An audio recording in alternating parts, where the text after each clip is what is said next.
சொந்தம் எனக்கு எது சொந்தம் உலகத்துக்கு எதுதான் சொந்தமடா மனக்கிருக்கால் நீ உணர்வதாலே வந்த லாபம் அது மந்தமடா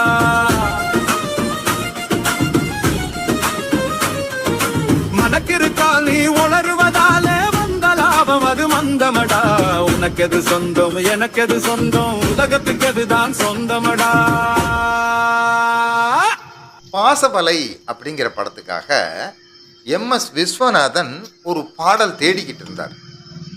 சுய நினைவு இல்லாத ஒரு பைத்தியக்காரர் மாதிரியான ஒரு மன்னர் தன்னோட குடும்பத்தை காடுகளில் தொலைச்சிட்டு தம்பியினுடைய சதியால் இப்படி ஆயிட்டாரு அப்படிங்கிறது கதை. தம்பியை கூட அடையாளம் கண்டுபிடிக்க முடியாத அந்த அண்ணனுக்கு ஒரு மன்னனாக இருந்து ஒரு ஆடு மேய்க்கிற கூட்டத்துக்கு போய் சேர்ந்துடுறாரு. தன்னோட பதவி சுகம் படை எல்லாத்தையும் திறந்துட்டு மனம் பிறண்ட நிலைமையில உலகமே வெறுத்து போய் இந்த உலகமே ஒன்றும் இல்லை, இந்த உலகம் நல்லவனுங்களுக்கான உலகமே இல்லை அப்படின்னு ஒரு ஆடு மேய்க்கும் வைத்தியக்கார மன்னன் பாடுறது தான் சிச்சுவேஷன். இதற்கு ஒரு பாடல் காட்சி அமைக்கணும். எம்எஸ்வி இதுக்கு ஒரு டியூனை போட்டுட்டு பல கவிஞர்களை கேட்குறாரு. உடுமலை நாராயண கவியால் எழுத முடியல, தஞ்சை ராமதாஸ் எழுதி கொடுக்குறார், அதுவும் இவருக்கு பிடிக்கல. மருதகாசி எழுதுனதும் பிடிக்கல. கண்ணதாசனையும் கூப்பிட்டு ட்ரை பண்ணுறாரு, அதுவும் எம்எஸ்விக்கு பிடிக்கல. யார் வந்து எழுதினாலும் இது எனக்கு பிடிக்கல, சரியாக வராது இந்த சிச்சுவேஷனுக்கு அப்படின்னே சொல்கிறார். இது அந்த நிறுவனத்தோட மேனேஜர் சுலைமான் பார்த்துட்டு சென்னையிலிருந்து பட்டுக்கோட்டையை இங்கே வர சொல்கிறாரு. பட்டுக்கோட்டைக்கு கையில் பணமே இல்லாத காலம், டிக்கெட் வாங்க கூட பணம் கிடையாது. தன்னுடைய நண்பர் ராமச்சந்திரன் கிட்ட காசு வாங்கிட்டு சேலத்துக்கு வர்றாரு. சிச்சுவேஷனை சுலைமான் பட்டுக்கோட்டை கல்யாண சுந்தரத்துக்கு சொல்கிறாரு. பட்டுக்கோட்டை உடனே பாடலை எழுதிடுறாரு. இந்த ரெண்டு பேரும் எம்எஸ்வி இருக்கக்கூடிய மாடர்ன் தியேட்டர் ஸ்டுடியோக்குள்ளே போகிறாங்க சேலத்தில். அவரை ரூம் வாசலில் நிற்க வச்சுட்டு சுலைமான் உள்ளே போய் சொல்கிறாரு, இந்த சிச்சுவேஷனை அந்த பையன்கிட்ட சொன்னேன், புதுசாக பாடல் எழுதக்கூடிய பையன், இதை கொஞ்சம் பாருங்க அப்படின்னு எம்எஸ்வி கிட்ட சொல்கிறார். அவங்ககிட்ட நான் சிச்சுவேஷன்லாம் சொல்லியிருக்கேன், அவன் பாட்டோடு வந்திருக்கான், அவனை கூப்பிட்டு போன்னு கேட்டேன். கோவம் தாங்கலை எனக்கு. ஏயா இங்கே பெரிய மேதைகள்லாம் போது எழுதிட்டு இருக்காங்க, அவங்களே நல்லா அமையலைங்கிற. யாரோ ஒரு சிறு பையனை கூப்பிட்டு வந்து எனக்கு உனக்கு விளையாட்டாக இருக்கா, நாங்கள் இப்போ சிறு பையனோட எத்தனை நாள் உட்காந்து பாட்டு எழுதுறோம் கோவிச்சுட்டு ஆரம்பிச்சிட்டேன். எம்எஸ்விக்கு டென்ஷன் வந்துச்சு. ஏப்பா மெட்ராஸ்லேருந்து வேலை வெட்டியெல்லாம் விட்டுட்டு இங்கே வந்து உட்காந்துக்கிட்டு இருக்கேன், முடிச்சுட்டு சென்னைக்கு கிளம்பணும், புது பையனை வச்சு எழுதுகிற பாடலை என்னாலலாம் ஏற்றுக்க முடியாது, அவனை முதல்ல துரத்தி விடுங்க அப்படிங்கிறாரு. பட்டுக்கோட்டை கிட்ட திரும்பி வந்து சுலைமான், இப்போ இசையமைப்பாளருக்கு மூடு சரியில்லை, நீ போயிடாத, திரும்பி நாளைக்கு கேட்டு பார்க்கலாம், நீ இங்கேயே தங்கிட்டு நாளைக்கு வாங்குறாரு. மறுபடியும் அடுத்த நாள் போகிறாரு. பல கவிஞர்கள் வந்து எழுதி பார்க்குறாங்க. எம்எஸ்விக்கு அந்த வரிகள்லாம் பிடிக்கலை. சுலைமான் திரும்பியும் பட்டுக்கோட்டை எழுதின அந்த பாடலை எடுத்துக்கிட்டு போகிறார்.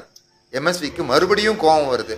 ஏன்பா பெரிய பெரிய ஜாம்பவான்கள் மேதைகள்லாம் எழுதினதையே ஒழுங்காக வரலை, மருதகாசி கண்ணதாசன் உடுமலை நாராயண கவி பெரிய பெரிய ஆள்களால் எழுத முடியல, புது பையனை வச்சு என்னையா பண்ண முடியும், போயான்னு துரத்திடுறாரு.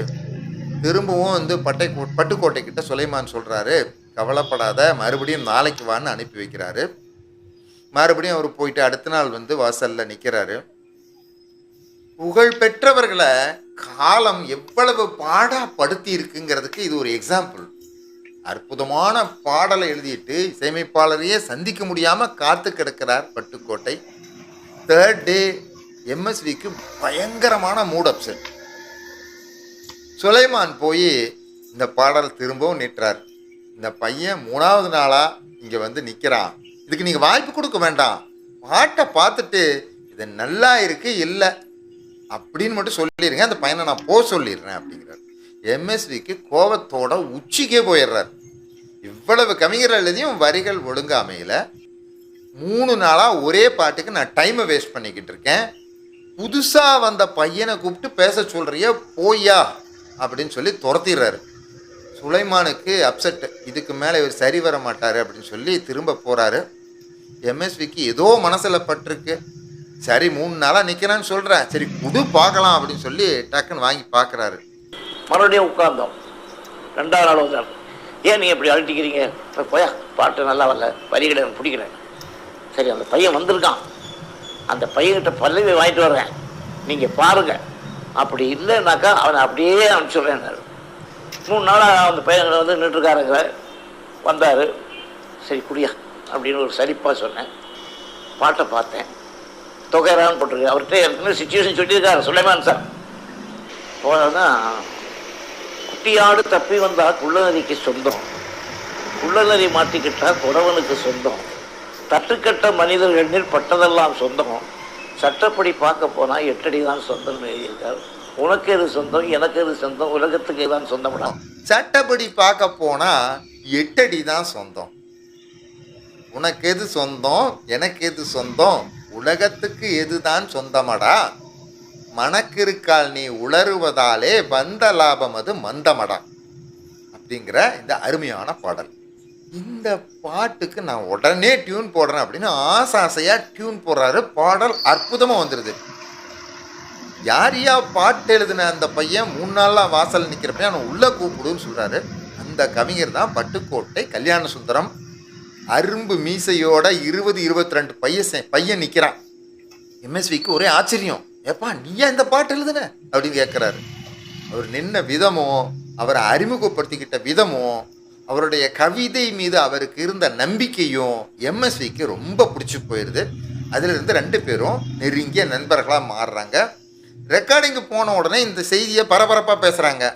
பட்டுக்கோட்டை கல்யாண சுந்தரம்னு ஒரு சின்ன பையன் பாட்டு எழுத வந்திருக்கான், மற்ற கவிஞர்களை எல்லாம் சாப்பிட்ற மாதிரி பாட்டு எழுதிட்டான் அப்படின்னு சொல்கிறாங்க. தஞ்சை ராமையதாஸுக்கு இதை கேட்ட உடனே அதில் இருக்க வரியை படிக்கிறார். சட்டப்படி பார்க்க போனால் 8 அடி தான் சொந்தம்னு எழுதியிருக்கானே அப்படின்னு சொல்லி இதை எடுத்துக்கிட்டு உடுமலை நாராயணகவி கிட்ட போகிறார். உடுமலை நாராயணகவி கொஞ்சம் குசும்பு பிடிச்சால்.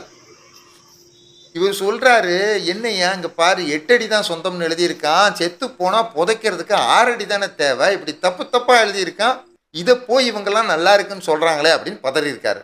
அதற்கு உடுமலை நாராயணகவி ஒரு விஷயம் சொல்லியிருக்காரு.